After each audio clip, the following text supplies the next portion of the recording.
Do you think they like me? The narcissist doesn't believe what they're saying there. The Scientology, in effect, almost like flicked a narcissist switch with you.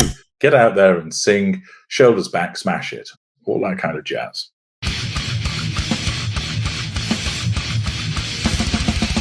Friends, welcome back. Today is a very special day as we are gifted with interview number freaking 11 with HG Tudor. How are you doing today, my friend? I'm very well. Thank you, Doug. Thank you for inviting me back on. Pleasure as always to be talking to you.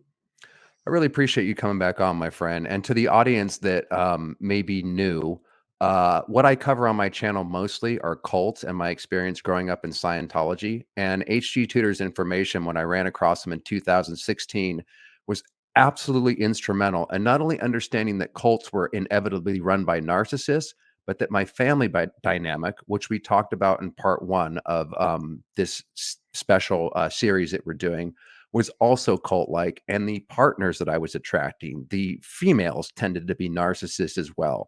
So this man's information connected a lot of dots, and we've been lucky enough to have him break down everything from cults to Meghan Markle to what we're doing now, how narcissistic relationships mirror cults and cult dynamics and vice versa. That's why we have him on, and I feel really lucky because he's provided an incredible amount of knowledge. And if you're on HG's channel, you can find all the interviews we've done as well as interviews that he's done with other people on the playlist under interviews. And if you're on my channel, Dazed But Not Confused, you can find HG Tudor's interviews under interview with the Narcissist series on that playlist. So what we're going to be talking about today is we're doing a 3-chapter.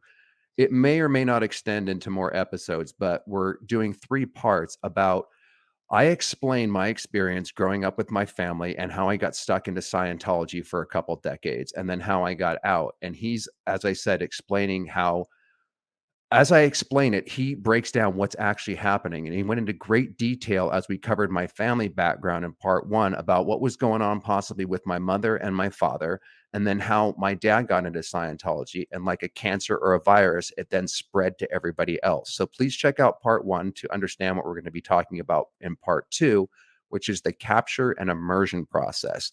So part one is seduction.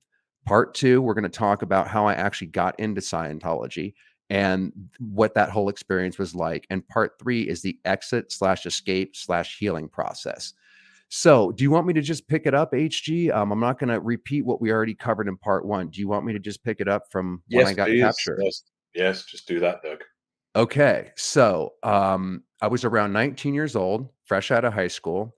I was a musician, and that's what I wanted to kind of be in my life. So I was told by my parents basically that you need to be working a job, going to some kind of schooling, and taking a little bit of Scientology. That was the requirements in my family. So I was a little lost. I already knew I was going to be a musician, and before that, an actor, which I'm sure we'll get into later. And so I wasn't taking school seriously. I was in a vulnerable state, I guess you can say, trying to find my way, which is when a lot of times people can get caught in an abusive relationship and or a cult.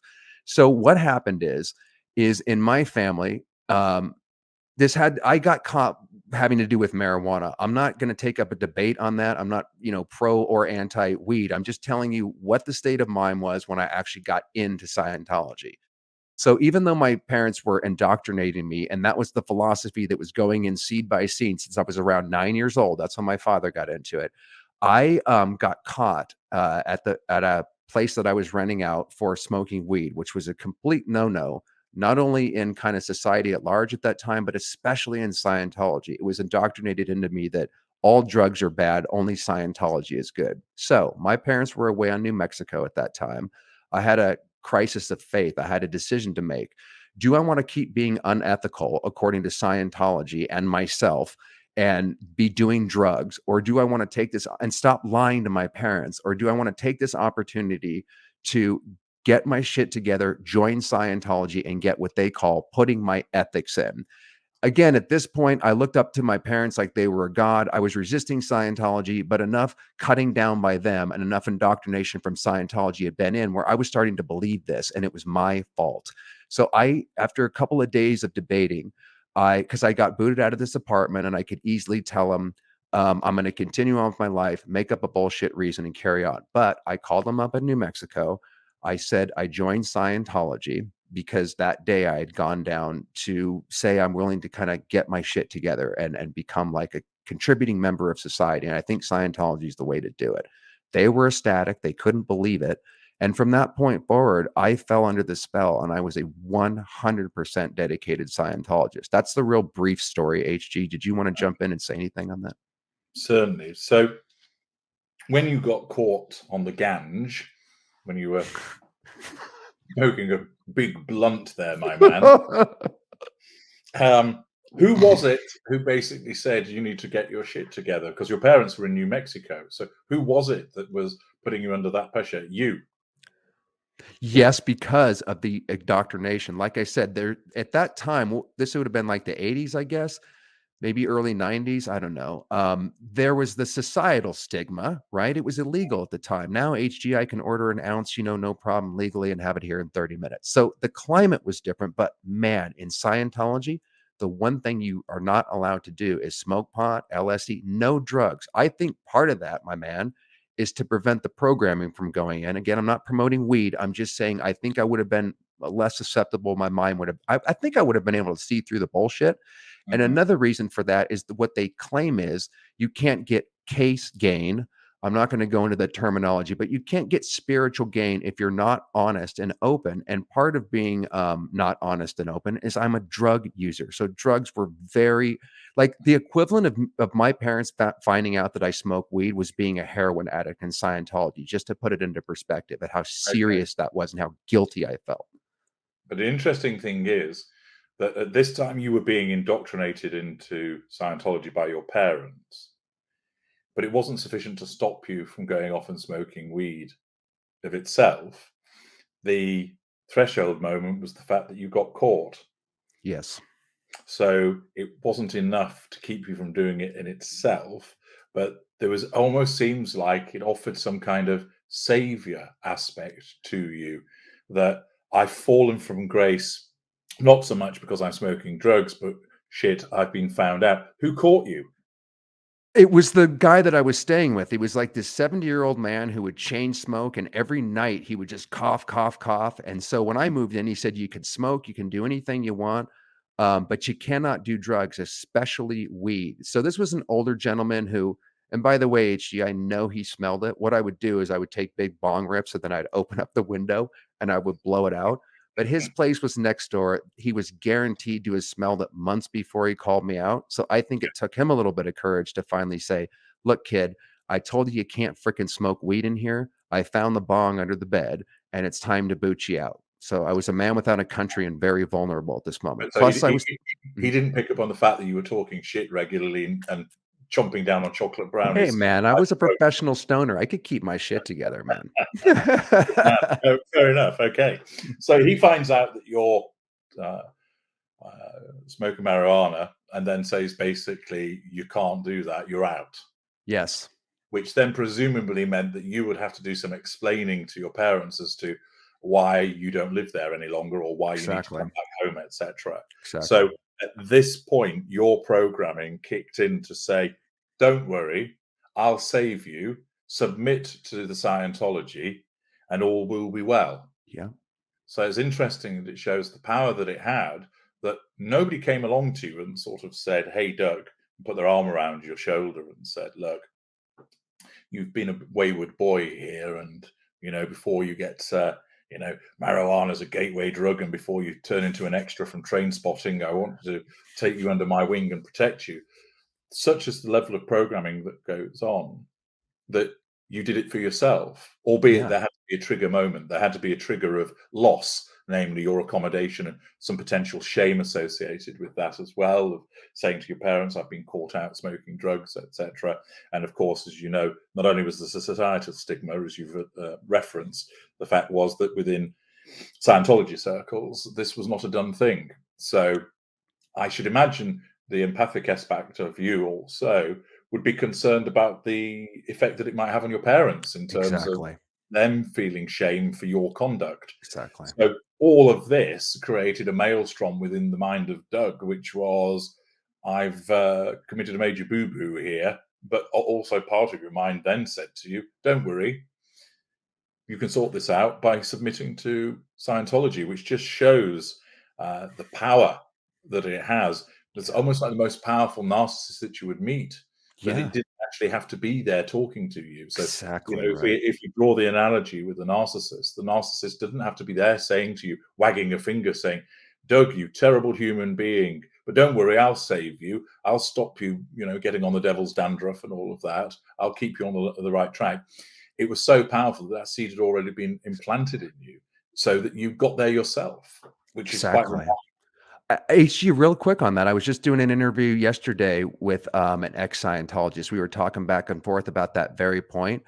There Hmm. was nobody. I was a public member in Scientology, and there's people that work full time and they sign these ridiculous metaphoric billion-year contracts that work 24/7 for the organization. So it's understandable how they would be able to be kept under control because they're in and around the mind control environment.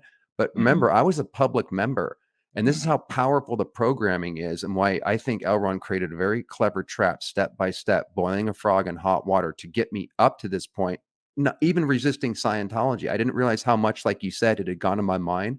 So Mm. I was just talking about this yesterday with this guy that no one was following me around. No one was preventing me from looking at negative information online. I mind controlled myself. I did it all myself. So that's the power of what you just were describing about the programming, and not even realizing just how powerful that had already taken hold, even not being a dedicated Scientologist yet at all. And as you know, what one of the most effective manipulations with somebody is to make them think that it's their own idea. Exactly. So this is what Scientology has done to you, and it's what narcissists will do. Is what I've done with Right. is make them believe that the thing that they're going to do, they arrived at of their own volition. It's That's far so more interesting. powerful because ensuring that somebody does something consensually, getting their buy-in to it, is far more powerful than, at the end of the day, the utilization of threat and physical violence and sexual violence will bring about compliance. But there are issues with that. There are many people that Mhm. automatically rail against it Yeah. because they see it for what it is. This is a clear and present threat to me. Whereas a much more subtle approach of suggesting to somebody that, how about you talk about it and let them join the dots so that they feel like it's their idea, that they feel like they're the one that's had the accomplishment, and you've basically allowed themselves to open up the bear trap themselves and step right Yes. into the middle of it and then set it off and go, that's okay because I chose to do all of this. Of course, they Yes. don't realize they've walked into a bear trap. You Yes. One does by allowing them to get to that point, but it's a particularly powerful way of ensuring that manipulation is so effective that you submit wholly to it because you're the one that thought of it.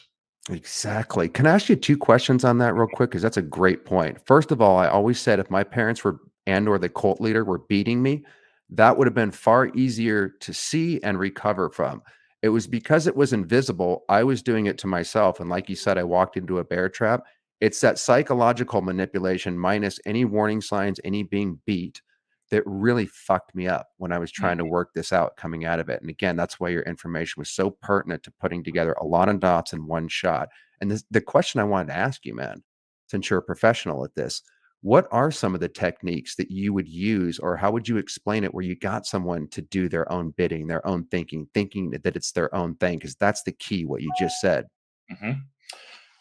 Well, chief amongst doing that would be to understand that person and what makes them tick. So I've actually been doing some videos about this with regard to understanding people's views in relation to death. So that's just one aspect. It's called the ease of control, the videos. Mhm. It's And a very good answer. I'm doing a whole different set on them. At the moment, I'm focusing on people's attitudes and emotions associated around death. So Awesome. Wow. it could be about, I'll be doing another one, which is about the way that human beings operate within loops. They just keep repeating the behaviors. Yes. And so Yes. the starting point is essentially know thy enemy, which is, or know the victim. So to understand what that person, what makes that person tick, and what concerns them, what they would buy into, and that concern has to be at an emotional and visceral level. Right. So you can find that out, for instance, by looking at their social media, by having a conversation with them, by talking to friends about them, but finding, a common one would be that an empathic person is very much into looking after animals. And that's a very good pressure point in relation to them, that they care about animals and are concerned about their welfare. In other instances, it might be concerns about the well-being of a family member. But whatever it is, it's about finding that relevant emotion and those thoughts and feelings that cause the individual to light up. And then one feigns an interest in that to say, oh, yes, I'm in the canine defense league also. I really want to ensure that Rover. And then by getting that buy-in so that they think that you're similar to them and that you have similar interests. And what's also important is to remember this, that as getting them to do that thing, you want to focus on the doing rather than the not doing, which again is related to this concept of it being their own idea, because the human brain is designed to do. It doesn't like rejection or being told not to do something. It can't program, it can't function with regard to it. So an example of this would be if I was to say to you, Doug, don't think of pink elephants. Whatever you do, I don't want you to think automatically you're thinking of a pink elephant, because your brain won't process that negative instruction. So the way instead for you to successfully avoid thinking about a pink elephant is to do something positive and think about a green rabbit instead. And so if you think about the green rabbit and keep thinking about the green rabbit, you are no longer thinking about it. It's a similar way that if you were skiing down a hill and you don't want to hit the trees, you're in an alpine environment, you're thinking, don't hit the trees, don't hit the trees. What do you end up focusing on? Trees. When what you should really be telling your brain is focus on the gaps, focus on the gaps. So then you focus on those gaps and you ski down. So similarly with manipulating somebody, if you keep saying to them, don't do this, don't do that, they're actually not programmed to accept that. And it takes a lot more effort and application. So what you do is you focus on, how about we do this? And how about we do that? And identify something that's positive, that's linked to what they're interested in doing and what matters to them, and that you show that you're interested in it. So you then become a trusted partner of that individual. And then, because you're seen as a trusted partner, what you can then suggest is whatever it is that you're actually aiming at, but allow them to come around to thinking, oh yeah, I'm into that as well, because I want to stay alongside this person. So it's about ingratiating yourself, but not arse licking, but by ensuring that one identifies something that really matters to this person, hijacking that to demonstrate that you are of the right caliber and therefore to be trusted, and then starting just like almost like pebbles in a lake, just dropping them in there so there's concentric circles all join up with one another, so that they formulate the idea of this is going to be a good thing. So it's getting on side with them, accentuating the positive, dropping in the small ideas rather than trying to give them the big sell. And then in the circumstances, they're much more amenable, and they will feel that they've got there. Although you've led them, they are the one that joins the dots. And therefore, that becomes much more powerful, because ultimately they then believe that it was their idea, because again, that memory is treacherous, and they will like the idea of thinking, no, I came up with this idea. It was my process, and therefore you've got ownership of it. And also remember, empathic people have a considerable sense of obligation and responsibility. Yes. So if you are the one that's essentially come up with the idea, you regularly own it. We can walk away from things at the drop of a hat, as you know, Exactly. for you guys. So similarly, where you've been indoctrinated and your own mind says to you, here's a way out, you then end up owning that and thinking, well, given the fact that that's providing me with a way out, I essentially have gratitude for it. And I utilize that in the same way with what I provide to people, I provide gratis hundreds, if not thousands, of blog articles, knowing that people will feel a sense of obligation for having got that free material from me, that they're more Interesting. likely to then want to engage in my paid services because they think I've got all of this free information for this guy. I feel a little bit bad, really, that I've kind of been taking from him. So I'm going to book. I don't have a problem now with booking this detector with him or purchasing these things from the Knowledge Vault. I think it's only right. But it's a win-win because, of course, they get the information. I was going to say, is there anything wrong with that particular thing? Would you consider that a manipulation? I mean, I It is know a you would be manipulation. doing it from that perspective, but there's nothing wrong with what you just described Well, there, is nobody's there? being defrauded, are they? Because Exactly. you're Exactly. paying for something and you get a product. But again, notice Yeah. how it became their idea. So Interesting. I created this body of Interesting. work you're getting for free, and knowing the way that empathic people think, Yes. I know that some of them, not all, but many of them, will feel and think, I've he's answered these questions for me on the blog. I've got all of this reading out of him. I really ought to buy something by way of showing kind of thanks. Thank you very much. Yes. I, and it's your idea. I didn't force you. I didn't say That's to you, true. you must now go and buy Will the Narcissist Use the Sex Tape Against Me? You got there yourself. That's true. It's very clever, man. I mean, Mhm. marketers use that as well too, right? Indeed. That's right. Yeah, I mean, the lost leader is the common way of doing it, isn't it? Yes. And so, but it's about knowing that individual, because some Exactly. people they will take for nothing again and again and again, and Sure, a you have to narcissist, right? recognize them. Or can be normals as well. You're right, there'll be narcissists, but empathic people are more likely, because of their sense of decency and honesty, to think to themselves, "Well, I've got all of this. It's only right that I return something." Exactly. Exactly. You know, when you were describing that, I had so many flashbacks of what was happening to me in the cult. There's a registrar posted at every Scientology church, and that's the person who tries to squeeze as much money out of the person as they can and Mhm, sell them the quote unquote bridge to total freedom. That's the route that you're trying to sell in Scientology to people. It's really expensive. mhm, Yet the person that was selling me was so convinced themselves and so mind controlled and under the spell themselves, they didn't feel like they were manipulating, even though this particular registrar I'm thinking of, his name was Jim Hamry, RIP. mhm, He's got hundreds of thousands of dollars out of my family. He squeezed endless amounts of money out of me and my time and everything else, and all under the guise of caring. It was all fake now that you pointed out, and I look back at it. mhm, It was all it seemed so real because of, like I said, he believed in Scientology, and once that mind is captured, we then feel compelled because of the programming to proselytize and get other people in. So it mhm, was a split personality with us in general and this guy that I'm talking about, this registrar, because while he both really believed in Scientology, and you could mortgage your house to sit for spiritual freedom. We're taught that's the most important thing. Everything else is secondary.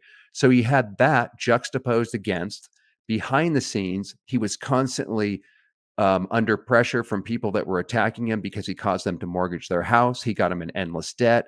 He kind mhm. of put them under a little bit and got all their money. And then when they go, "What the hell did I just do? My wife's going to kill me for what just happened." He Yeah, caused all kinds of problems, and then he'd have to keep that under wraps while dealing with me. So I had no idea or very little about the pressure and the shenanigans that he was faced by committing this fraud. And yet yeah, he would say simultaneously that he really believed it. There's a phrase called the greatest good for the greatest number of dynamics in Scientology. A human translation is it's all for the greater good.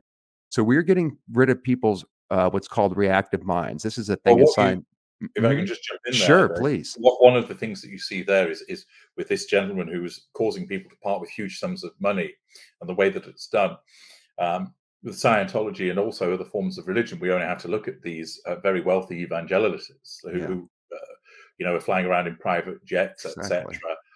And people remark, why on earth are people giving away this money? Because both Scientology and those other types of evangelical organizations you tap into this concept of of you being saved, of your mortality, the fact that you need to find some kind of salvation. And ordinarily, human beings, when because we're the only species that has a contemplation of the inevitability of our expiration. Dogs don't, cats don't, crocodiles don't. I know there's some people, HG, that just would actually argue that dogs actually kind of do know a few days before they're about to pass, but the point's taken. I Yeah. don't know Okay. if that's true or not, but I Well. can already hear the comments, man. Okay. Well, leaving aside Rover's ability to recognize his impending doom, we'll park that. But with a human being, they have a human being is aware that at some point you're going to die. So it's Depeche Mode's most recent album, Memento Mori. Remember, you're going to die, and religion taps into that because you have two ways of dealing with it. You have a proximal defense, which is basically, oh, I'm going to die, but I'm not going to think about it. I'm going to distract myself with easy women, cheap liquor, and drugs, so I don't have to contemplate it. And that's a proximate defense. But a better one is a distal defense, which basically gets at the issue in your subconscious. And there are various distal defenses, but one of those is a complete belief in the validity of your particular outlook on the world and the values associated with that. And that's where religion and Scientology come in, so that they create a distal defense for you in your subconscious, so that you basically don't have any concern about what's going to happen to you, because you are going to be saved. You are among the chosen. It's funny that you bring that up because, and I'm sure we'll get into this as we head towards part 3 in the future. My dad just passed, and he was on March 1st, 2023. Mhm, RIP, because I have a lot of sympathy for him, despite, forgive them for they know not what they do with my pops. mhm, You know, my mother, we've been communicating a little bit via email, and she said what a typical Scientologist said. And one of the hardest things to give up in Scientology when I got out is you have a protection mechanism against death. If you know you're immortal, and that's what Scientology not mhm. only sells, but you go into past lives and you get your memory back, all of which is false implants actually being put into your mind. Yeah. But if you believe in that, it's such a sell.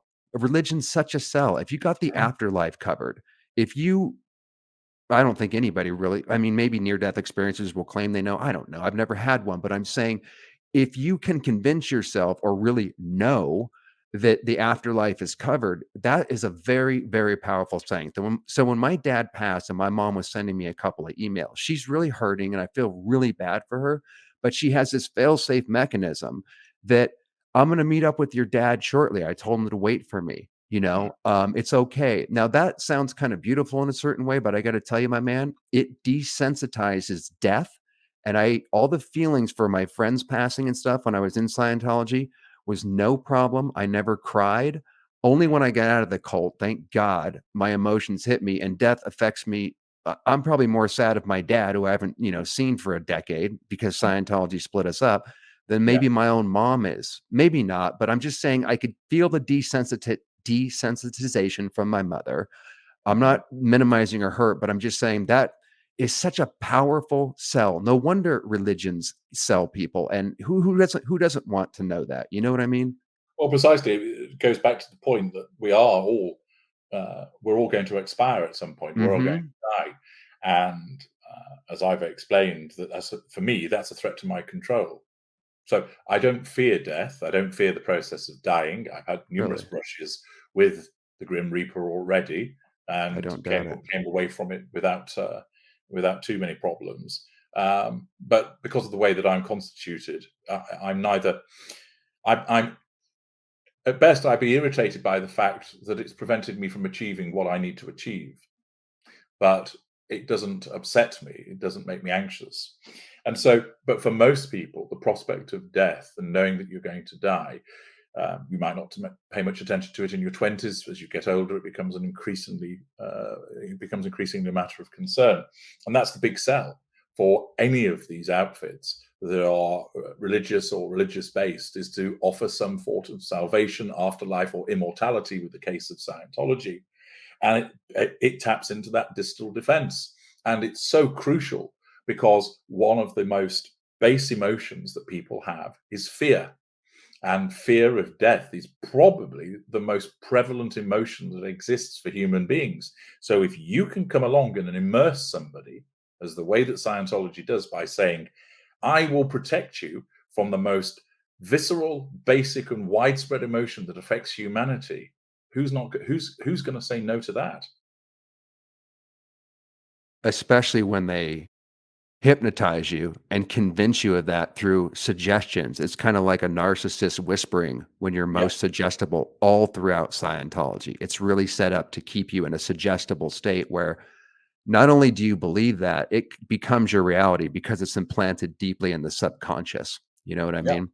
Well, you've been immersed because it was your idea to go in there, Exactly. and therefore human beings are programmed only to do things which they think are a good idea.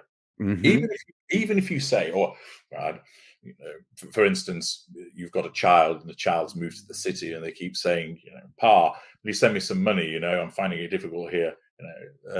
I need more money to survive." And the father's thinking, "My God, I'm sure he's spending it on wine, women, and song." Um, but he still sends it anyway. Why? Because notwithstanding his misgivings about it, he fundamentally believes that it's an appropriate and right thing to do. He thinks it's a good idea. No human being ever, at the time they make a decision, goes, "This is a stupid idea," because if you did, you wouldn't do it. And so it goes back to this power of the immersion you've experienced, whereby you thought it was a good idea. And therefore, you also don't like to admit to yourself later on, maybe I didn't quite make a good decision there. There's a lot of that kind of self validation of, no, no, no, it was the right thing to do. And so you want to make it work. So even if after a period of time you might have started to have doubts about it, you've got, first of all, it was your idea, which is very powerful. It's offering this distal defense to you, which is a subconscious level is hugely powerful. It's offering you a way forward, and also to attract the confirmation and validation from your parents, which you said they were ecstatic when you contacted them. And you're being the good son. You're not a bad human being, so you want them to be happy also. And at the same time, you're getting these repeated whisperings of, "Do it, it's the right thing. You're doing the right thing here." So all of those things mean that you were drowning, in effect, of these forms of manipulation from both within and externally. So you didn't stand a chance but be utterly and thoroughly immersed. Thanks for breaking that down. I had several realizations again while you were talking about just why this thing worked because I've been beating myself up a bit. As much as I understand, and I'm still learning about how the quote unquote trap works, Mhm. it did seem like it's hard to get across to people how real that illusion was. But when you lay out the elements like that, it's completely understandable why I would believe that, especially since it's coming from my own mind and supposedly my own ideas, not knowing anything about manipulation or suggestion or any of that. Plus, my parents are into it. Tom Cruise and John Travolta are into it, which Mhm. leads into the next part, HG. So now I'm in, right? They love bomb me. They tell me I'm super special. I'm an immortal being. We're the top 10% of the people on the planet, according to Scientology, if we find Scientology, because we had the sense enough to subconsciously seek it out. So they're constantly boosting up the ego once you buy into it. You have a whole environment of people that really do want to see you do well because the staff member statistics will go up the better Mhm. you do in life. So everybody's motivated to help everybody else. Nobody's really in on a secret and lying to each other. We're all manipulated to manipulate other people. So I wanted you to break this down and maybe help explain this a little bit because being in this narcissistic environment, there was some benefit in the way of this. I always wanted to be an actor since I was a kid. I told my parents I want to move to Hollywood when I was 14. I saw a movie called Stand By Me with River Phoenix. Mhm. When I was 12 years old, he blew my mind and I knew instantly. It was like a realization what I was going to try to do. My parents said, "Wait till you get out of high school, then you can do it." So I got out of high school. I said, "Mother and father, now can I go to Hollywood?" "Son, you need to get a job, go to community college or college and go do some Scientology." So this kept getting put off. And then I became a musician. But in the back of my mind, I always wanted to be an actor. I felt like that's what I could develop and be good at. Music, I had to work hard at. It didn't come naturally, but this was, like I said, a revelation when I was young. So one of the things that happened is around 20, maybe 21 years old, I was in an auditing session. That's basically their psychotherapy without going into too much detail. It's where they hypnotize you, access your subconscious, and in general implant false memories. But every once in a while, you can tap into something.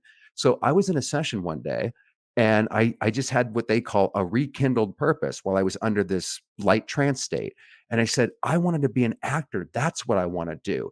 Now, Scientology also had many tools that seemed to help actors. There's a thing called the communication course where we'd read lines from Alice in Wonderland and we'd act out at various different emotional states, sad, Mhm. happy. They were drills that almost seemed tailor made, and this cult almost seemed tailor made for my goals, anyways. So Mhm. once I babbled to my auditor, session after session about this new revelation, I broke up with the girlfriend, sold the landscape company, got my first extra job in a movie Mhm. within a month, and then moved out to Hollywood. So, minus Scientology, I would have never rekindled that failed purpose. I never would have had the confidence to move out to LA, even though it was an hour away, because I knew they had a celebrity center where I was going to meet like minded people. I promise you, I did not have the confidence, minus the placebo effect, because that's what I look Mhm. at it now, of Scientology instilling the love bombing, the confidence. I'm special. I'm an immortal being. Of course, I can make it as an actor. Yeah. Mind you, I had no idea what was really going to happen, but the placebo effect, the confidence, the love bombing, I'm special. Mhm. And then the realization in session, oh, I'm going to be an actor. I don't know if I would have ever thought of that. I probably would have just kept mowing lawns for the rest of my life. So, in a weird way, being in the Scientology environment did inspire it was a false sense of confidence, but nonetheless, it actually made me live out my dreams. What would you say to accidental gains or maybe a fake bolstered sense of self-confidence being in said narcissistic relationship might actually produce some quote unquote benefits? Do you know what I'm talking about? I certainly do. In effect, what happened there was that they didn't turn you into a narcissist because you are not one, They got and close. as an adult, you can't become one. Exactly. But in effect, what they did was give you a suit of armor, which was caused you to take on certain attributes in a way that a narcissist does. So you can think of many mediocre sports people, many mediocre pop stars, actors, and they think they are the bee's knees. They think they really are the top shit. Why? Because in their head, there is a record playing telling them you are the best, you are special. These people should be worshipping you. Exactly what you were being told. So that what they're hearing is their narcissism reminding them that they are the elite. They are top dog. They are superior, brilliant. These people are here to listen to you. And many performers have to have that to an extent, but they're capable. What they do is they have to remind themselves of these people are here to listen to me. So don't be nervous about singing in front of them. So they are able to deal with potential stage fright by reminding themselves that act of metacognition, standing to one side and going, look, it's not a hostile audience. They've paid money to come and listen to you. You're dealing with people who like you. So what are you worrying about? Get out there and sing, shoulders back, smash it, all that kind of jazz. Now, narcissist doesn't enter their mind. They might say, oh, do you think they like me? The narcissist doesn't believe what they're saying there. What's happening is they're just saying it to someone to get that person, oh, darling, they'll think you're amazing. So that person is under control and provides them with fuel. But that narcissist has that voice in their head saying to them, you are numero uno. You are the grand fromage. You can sing like nobody else can sing. These people worship you. And so the Scientology, in effect, almost like flicked a narcissist switch with you to imbue you with a level of self-confidence which wasn't your natural state of being, that imbued you with a sense of purpose that ordinarily you wouldn't have had, with a sense of inflated ability and perception of who you are. And of course, the gain for you is you got out there and you did something that you enjoyed. So ultimately, that in itself, if we were to compartmentalize it, isn't such a problem. But of course, as you know, you can't just have that little chunk of the positive of Scientology. It's the same way that when dealing with many narcissists are fascinating people, great fun to be about, hilarious, interesting, exciting. But we all know all of the shit that comes with all of that, and you can't have one without the other. And so, similarly for you, you could compartmentalize that positive impact of flicking that switch to enable you to achieve your dreams, which Scientology helps you do. Bravo, but it comes with a cost, as you know full well. Exactly. Really well said and really well articulated. I'm glad that you said that because, yeah, I don't want to encourage anybody to go into Scientology thinking they're going to get a break into Hollywood or that's going to boost up their confidence, and that's enough. You described it perfectly with the abusive relationship Well, and because it's interesting. Mhm. Sorry to cut across you, Doug, but it's interesting. No, no. For instance, with the cruiser, I mean, there Mhm. is a man who is, Perfect example. yeah, hyper focused, Yep. absolute single purpose in the way that he goes Yep. about things. And that's why Scientology suits him. It's Oh, an yes. absolute fix for him because he's already got that record saying, you are the one that's going to undertake this stunt. And you can not only will you do it once, you'll do it 6 times. I've spoken Yeah. recently about how in Norway, he started off in Britain on the back of a motorbike, and he must have done several hundred of these jumps, and he did it without a speedometer. He sensed it through the rhythm of the motorbike Wow. and the vibrations over and over again, almost like creating muscle Wow. memory. And Mhm. then he took the jump to this huge scaffold in Norway and flew off the end. And he didn't do it once; he did it six I times. know. The guy's amazing. Yeah. Now, to be able to do that, he has that hyper focus that Yeah. exists that's telling him that not only does he want it to be perfect, but that he is such a superlative actor and human being that he doesn't need a stunt man, that he'll jump off this building and smash his ankle and he'll still finish the shot Yep. on all of that. And on one level, one can hugely admire that. Mhm. I enjoy his films, but it shows what a fit he is for Scientology Exactly, because and that oh, I'm sorry, I didn't mean to cut yeah, across you. it fits in with how he sees himself.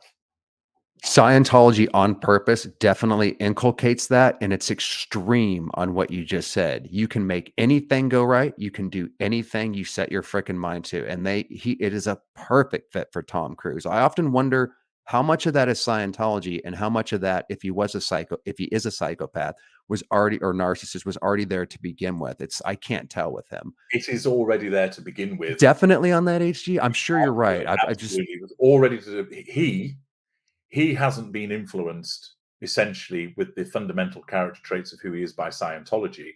It's I figured it's the basically same. a marriage of Interesting. he's like that anyway, and the essential tenets of that organization fit perfectly with who Yes, he they is. do. Thanks for clarifying that and saying that out loud because I've always figured that, but it's good to hear you validate that too. Because yeah, he seems like he was already a narcissist, and if you look back at his early days, he already had traits of that well before Scientology. And then along comes Scientology, boosts up his ego, and then again, it would just add to his drive to do everything because they teach Mm, you that you can be perfect. yeah, So he's never getting out, man. And even if he did HG, like so he would since he's a narcissist, he would just be using Scientology. In other words, what does he get out of it, right? For me, it was more like feeling guilty and this and that. It would be a different experience for a narcissist in a cult like that, wouldn't it? Because in order for him to extract himself, wouldn't it almost be impossible because he's getting so much out of it? He gets free slave absolutely. labor, he gets Well, boosted up. I mean, he gets it everything. it's telling him exactly what he wants to hear, namely, Exactly. "You are immortal. You are amazing." So, Literally. Yes. although he already believes this, he's existing in an echo chamber, Exactly. and he it enables him to hold certain cachet within the organization as well because of his status, etc. So it's almost like he's met himself, and he's Exactly. saying to himself, "You're great. No, you're great. No, you're great. No, you're great." So true. The question as to will he ever get out, and I said no, because there's no actual need for him to do so, because it fits perfectly with what he is. It reinforces and tells him what he is. It tells him what he wants to hear. It, in a way, Scientology hasn't really had to seduce him. Exactly, he He, seduced he, himself. yeah, he has gone there and basically, you're the organization I've always been looking for because you fit with what I am. That's E why people exactly. like him run that organization in the first place. Exactly. That Even organization is an extension of their mindset and attitude. right. Even though I lost the kind of train of thought that you triggered, it'll probably come up later. It is interesting that you drove home a point that I just wanted to hammer home here because I don't, like I said, I don't want anybody running out thinking this is a good thing. Mm, Okay, here's what it was. What Tom Cruise is missing, and what I was missing when I was in the cult, is how you come across to other people. That reality gap between what's really true and your real behavior that other people can suss versus what you think is going on inside your mind. This is the mhm, most embarrassing part, HG, about getting out of Scientology and why it crushed my ego and I had to be put down to size yeah. because I realized that my friends who I would try to sell Scientology on sometimes, and my whole behavior, even though it might have helped in the audition rooms, it caused me to have the confidence to move out. There is a price to pay with this freaking thing that far outweighs. And looking back at it, I didn't need any of that because I have the self-confidence minus that. The whole experience taught me a lot. So you don't need any abusive relationship. Like you said, you don't need to thank your abuser and you don't need to get stuck in this for life lessons. But I can't take it back. I'm glad that it caused me to move out to Hollywood and everything, but that could have happened anyways. And the price that I paid, the come down of the high, was so I'm still recovering from it 15 years later. It wasn't worth it. And I could Mm, have made that happen anyway. So what Tom Cruise fails to, he may have all the money in the world. And he, like you said, he's a mirror looking at himself.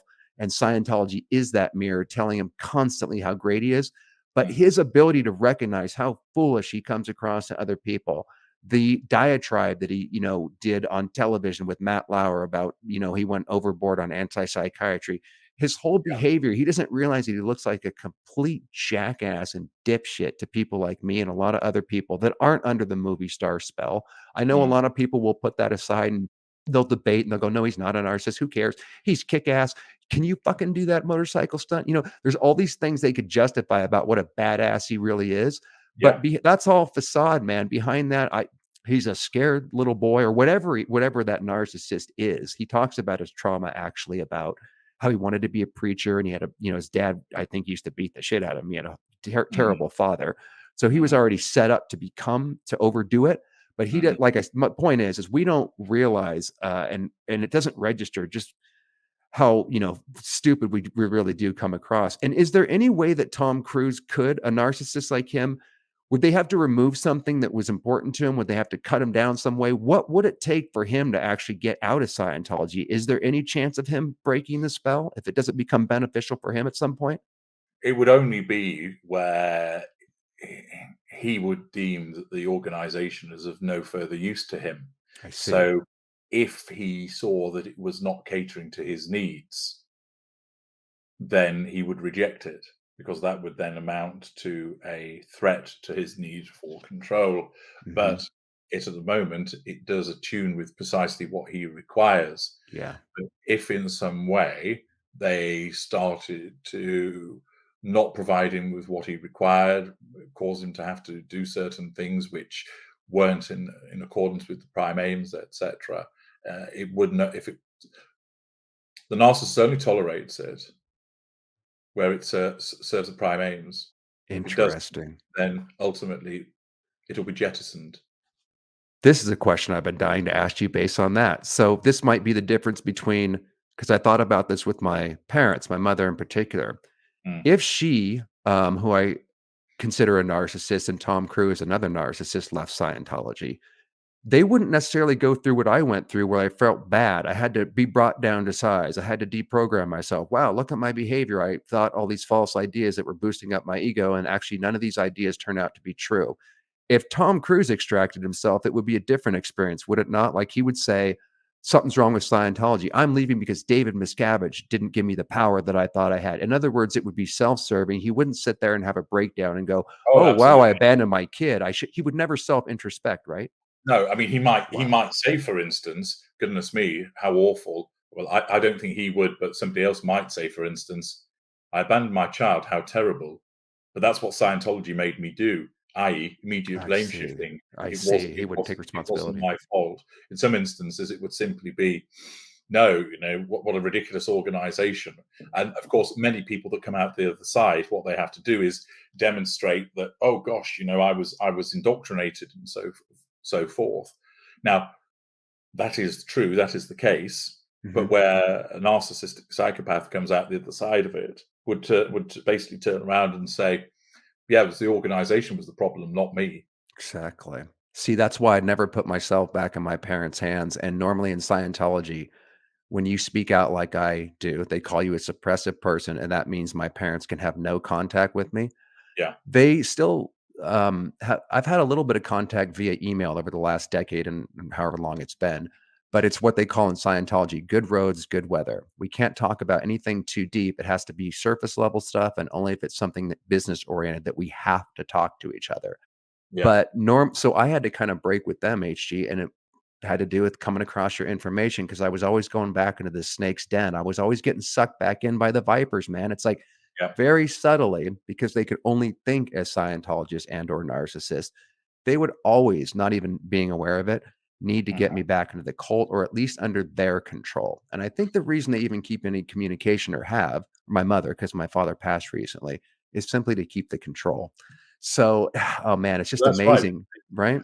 An organization such as a cult, invariably, at the head of it, there will be a narcissist. Hmm. There will be, because a cult is a means of controlling people by filling their heads with false information, either making them believe that they are beholden to another person for some reason, that they're special, that something amazing is going to happen, and it's Hmm. all about control. Now, the interesting thing is that in terms of the victims of that cult, it will include both empathic individuals who are drawn in by that narcissist and they're suggestible to all of the things that we've spoken about before, but also other narcissists.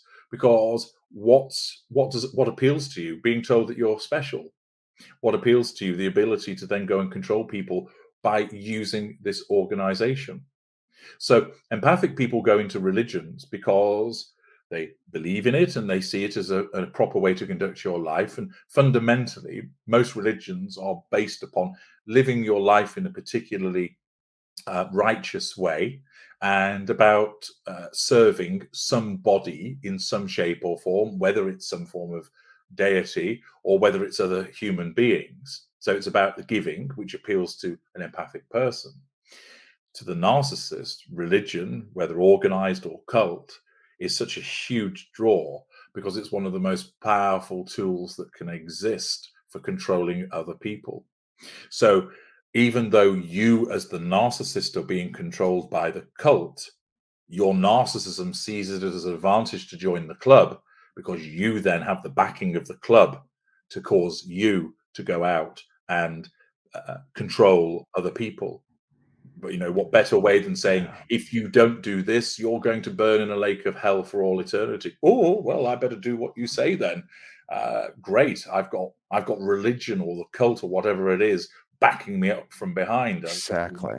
I've got saints and apostles and all the rest of it Exactly. that I can utilize. So the cult is started. You look at any cult that exists, and there will always be a narcissist as a cult leader. Always. Exactly. You couldn't have an empath or a normal be a cult leader, could you?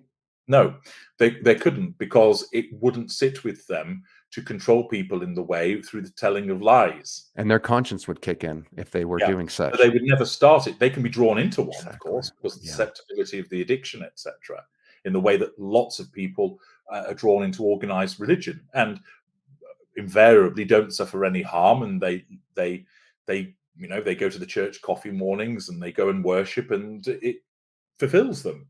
So I'm not suggesting that it's necessarily a bad thing for many people. It is a good thing. But we Mhm. all know, of course, the downside of these organizations in Yeah. terms of how many wars and conflicts have gone on throughout history that were generated by religion, the abuse that has taken place within churches of children, etc. And so the fact is that the formation, so that the person that founded a church or founded a cult or founded a religion never will be an empath. Never. It'll always be a narcissist because it's such a brilliant method of control. Yep. And since the majority of people are not narcissists, it'll be hard for them to suss manipulation on such a big scale. That's what fucked me up about Hubbard. When I look back at his policies now, they're all about control. But Mm, those policies of control, how to control other people, how to be controlled, seem very powerful and heady and electrifying because he was so confident. There Mm. was, the way he'd write was pretty powerful. I had no idea he was the opposite. He was such an incredible liar. That's another point to get across, is that good narcissists like you and Hubbard, they're just absolutely professional liars. So I Yeah. think it was Goebbels or Hitler that said, the famous line, make the Mm. lie big, make it simple, keep repeating it, and eventually the people will believe it. And I Yeah. think the reason that works is because, like I said, most people are not able to suss the scale of lie that somebody like you would actually tell. So the whole life can be a facade, but it can be so professionally acted out and so convincing and all encompassing that I never occurred to me that Hubbard was this horrible, contradictory liar. I believed every word that he wrote, not least because that narcissism gave him a sense of confidence that I had never seen before. You know But what I lies mean? are such a convenient tool, and also because they tap into this uh, very essential part of the human condition. Most human beings operate on the basis of trust. They Yeah, do they do not cross-examine people it's as true. to their bona fides, because if they did, everything would slow down and nothing really would get done. If you meet somebody and they go, "Oh, hello, Doug. I really like that shirt you're wearing," and you go, "Do you? Give me 5 reasons why you like this shirt." They'll go, "Doug, you're being an asshole." So you might lose that friendship, or so you just accept that their compliment is genuine. Yeah. And You have to that's operate on the basis of trust. Now, they might have been saying, "Hey, Doug, I like that shirt," and actually they don't, but you don't realize. And okay, it's a harmless lie in the scheme of things, but the point is that human beings operate on the basis of trust in their interactions, exactly. so that when you are told something, your first response isn't immediately to go, is that true? Is that accurate? But rather, oh, right, okay, I accept that. And then, of course, certain things fit within the expectation of the world that you have been conditioned to expect, Right. that it accords with a worldview that has been created. And then all that needs to be done is ensure that the lie that you're told has some essence of credibility. And most people, and particularly when it comes from a position of authority, and it is, Mhm. as you just said, repeated often enough, and it is said with conviction, and those narcissists are true believers. Hitler, for example, Stalin, they were true believers. Hitler Mhm. didn't think, "Yeah, I'll come up with this idea to have the master race, but I don't really believe in it. It's just a bit of a laugh." He truly believed it, Yep. and he believed that the Rus and the Slavs, etc., were subhuman, so therefore they were treated horribly. He didn't think, "Well, actually, there's not a lot wrong with them, but I'll pick on them anyway because it's a good laugh." It was simply he truly believed that. So when there is that true belief in that lie, which is to say to people that this section of humanity is inferior to us, Yep. and of course, the Jews experienced that. They're repeatedly scapegoats through history, Mhm. and it's a common manipulative tactic. You want to get people on side? Let's create a common enemy. Exactly. And of course, that's what cults do. We looked at the outside world. I'm not going to say the word for it because it means the N word, and I don't want to repeat it. But every cult has a explanation as to why it's us versus them, and then they Hmm. usually have a denigrating word as to what those other people are. So Yeah, I knew that anybody that didn't have their reactive mind removed via Scientology was a danger to society and to themselves. So now it became us versus them. My world got smaller and smaller, and it took me a long time to realize that the outside world wasn't evil and dangerous like was inculcated into my mind. It's very interesting how that works. And like you yeah. said, as soon as you create a common enemy, it also creates an electricity within the group and gives them something even more to work towards about how to eliminate and or convert all the people that aren't yet members of said cult, right? And then also, the cult will play into one of the most powerful psychological tools that exist, the herd mentality. Yeah, exactly. So everybody's saying Scientology is great, and they all look happy, and they're all espousing the Mm. virtues of it. And even if you were thinking to yourself, this is all a bit sus, you would doubt yourself because all these people look Exactly. really good. In the same way that if you were walking down the street and you knew that where you'd come from was there was some kind of peril or hazard, but everybody else was going towards that, you would stop for a minute and think, "Am I doing the right thing here?" Exactly. Even though you've just witnessed the very peril behind you and you're moving away from it, the fact that everybody's going in that direction, it would cause you to question yourself. And Yep. you might even turn around and start thinking, perhaps I've missed something here. Perhaps there's something even worse in that direction. Yep. And so that herd mentality is hugely powerful, and cults utilize that. And narcissists, particularly aware narcissists, know about the power of that. And that's why we utilize Very. lieutenants and coterie members, because the more people that keep saying to you, this is great, you're going to think, yeah, well, if everybody else is saying it, it must be. Listening to you talk throughout this whole interview, you're just giving me the idea that no wonder the narcissist has a quote unquote advantage in all these because of these very tools you're describing. It's almost like the way we're built as humans, the herd mentality, needing to be a part of a tribe. These are, and I take your point about why you would say it's better to be a narcissist, to not have the emotions, to be able to get things done, because it does seem like those that aren't that, and I'm not encouraging people to be HG, but I'm just saying I can see the advantage that the Mm, natural way humans work could be used to for one person to take over a large group of people, which has happened all throughout history. And that herd mentality you talk about is so important, and another advantage, quote unquote, that you guys have, because you just described the Ash conformity test, I believe it's called, where they have a guy sitting in a classroom and mhm. they have all these different sticks, different sizes. And there's one guy that's the subject, and then everybody else is in on it, and they all pick, they say which one's the smaller one, and clearly they're picking the wrong one.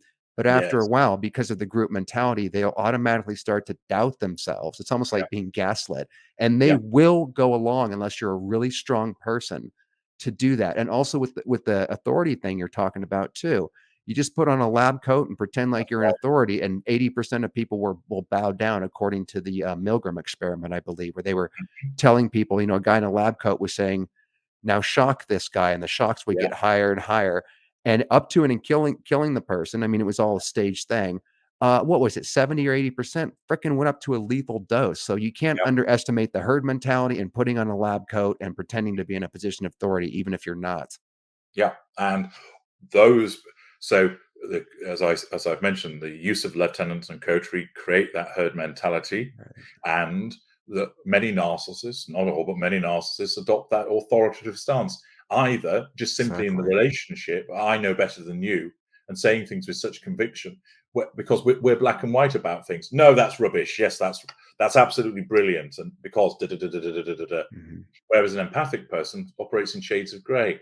Yeah, I Mhm. can kind of see why that's good, but also that there's some problems with it as well. So yeah, I can sort of see both sides of the argument. That's why empathic people don't tend to make good politicians, in the sense of um, climbing the greasy pole, because they can see the pros and cons of the argument, so that they go, yeah, okay, I understand why there are difficulties with this. Whereas the narcissist that's a politician, they're absolutely right, and your suggestion is utter nonsense. I reject it. I reject it completely. And even if you keep saying to them, but the evidence shows that your suggestion lacks merit, don't be ridiculous. And then they'll just deflect and talk about something else. And as we all know, they never answer the question, because the narcissism aids them in that way. And you'd be sat there thinking to yourself, surely he must know he's talking absolute bollocks here. No, he doesn't. His narcissism convinces him that he's right. And that Yeah. enables him to back down anything that's said and climb that greasy pole.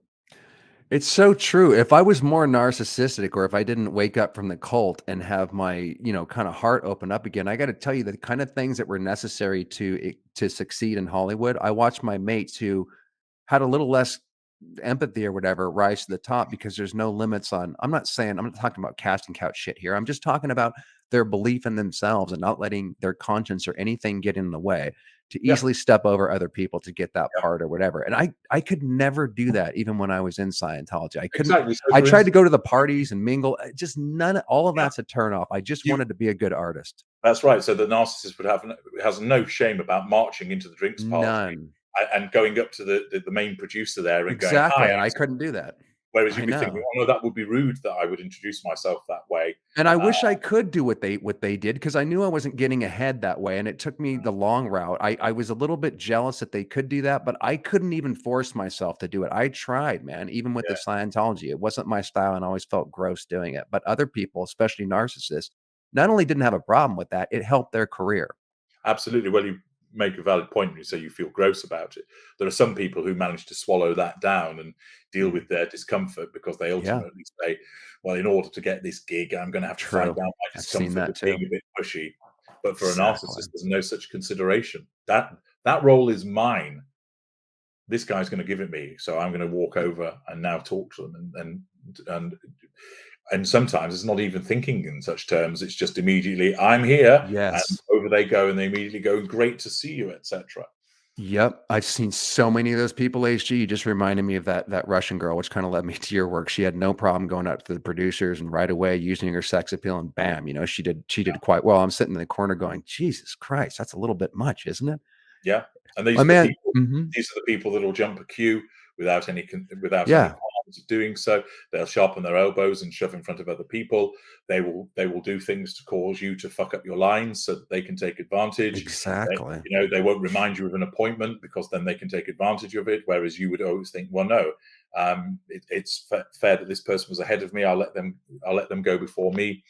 But my kind, none of those considerations are there. No boundary recognition, the sense of entitlement, no accountability for the behaviors, and it all lends itself to getting ahead. And of course, these particular industries are ones where the churn and burn is so great. You've Mhm. almost got to be that way to It's survive it. true.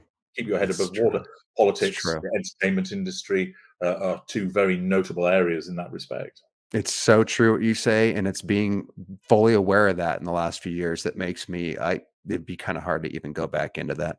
Yeah, Um, I guess we've been going on an hour. I guess it's an excellent place to end it, and then we'll pick sure. up this has been so fascinating, HG. Every time we talk, you not only help me personally, but I Mhm. know the listeners are gonna get something out of this too, because 'cause we're not just talking about cults or Scientology. It's very all-encompassing, all the things that we hit on today. Can I Absolutely. ask you one final question to kind of pinpoint to hit on the end of this, and then we'll pick up the immersion on the next one because we have more to go on that if you don't mind. Sure. Um, I just wanted to ask you, so would a narcissist, we've been talking about cults and stuff, would they be less likely to be vulnerable to a cult initially and generally speaking? Meaning I felt like I was vulnerable because Scientology pushes the help button, and what that means is they have a way of weeding out, do you like to help or not, right? It's trying to Mm, suss if you're gonna, be, somebody that they want or not, and mm. generally speaking, they want people that'll help because they're the ones that will feel guilt, they'll push the hardest, and they'll never give up, and they can easily be manipulated. Would a narcissist and or a dickhead have more of a protection against said manipulation, or is that not true? It's a yes and no answer based upon the type of narcissist. So certain narcissists will be like, you don't tell me what to do, Mhm. because they would perceive this, hey, do you like to help people, as a threat to their control, because they don't operate on the basis of being helpful. So their narcissism would reject it, and therefore it would be harder to draw them in. A different type of narcissist that operates a facade of helpfulness, mid-range narcissists, oh yeah, I'm a really kind and helpful person. This is right up my alley.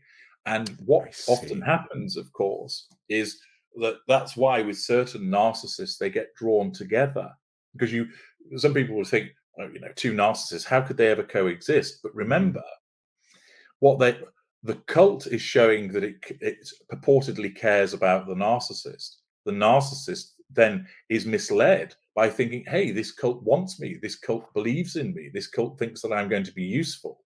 Although of course they're not seeing it as a cult. Yeah. And at the same time, that narcissist thinks, well, I can be helpful, and the narcissism is doing that to enable the narcissist to try and manipulate the cult member that's recruiting them. So this is why you get two narcissists almost appear to fall in love with one another, because they are both showing to the other individual the thing that the other individual is trying to hunt down and receive. So basically, they both portray themselves as fake empaths, Interesting. and thus there is the attractor. So some narcissists would reject it out of hand because their narcissism would see it as a direct threat to control. Others would see it as something that they could harness and bolt themselves onto, for the purposes of the pursuit of the prime aim. So it depends upon the subschool of narcissists, Doug. That's fantastic, and you just reminded me of what we talked about in the part 1 of the seduction when we talked about my parents, how it may very well be when 2 narcissists collide and how Yeah, that's possible and what they would be that explains actually the dynamics so well. yeah, I really appreciate you coming on again, HG, and to the no problem. audience, if you're on HG's channel, well, then you'll obviously be watching this video. If you're on my channel, Dazed But Not Confused, all the information that he's about to describe about the services he offers, where his YouTube channel is, etc., all that is in the description box of every video we do on my channel. So before we end off, as usual, could you please tell people what services you offer and whatever else you'd like to say and where they can find you? Okay, thanks, Doug. There's a wealth of material that I provide. You can read it at my blog, narcsite.com. You can watch it at my YouTube channel, which is Knowing the Narcissist HG Tudor, the Ultra. Those works also appear on my platforms on Instagram, on Twitter, and Facebook. If you want to know if you're dealing with a narcissist, you can book a narc detector consultation with me through my blog. If you want to know what you are you an empath? Are you narcissistic? Are you a normal? You can do the empath detector. If you want to talk to me because you want me to help you out with the situation that you find yourself in, or you want to pick my brains for understanding about narcissism, book an audio consultation with me. Again, all of those links are in the menu bar at narcsite.com.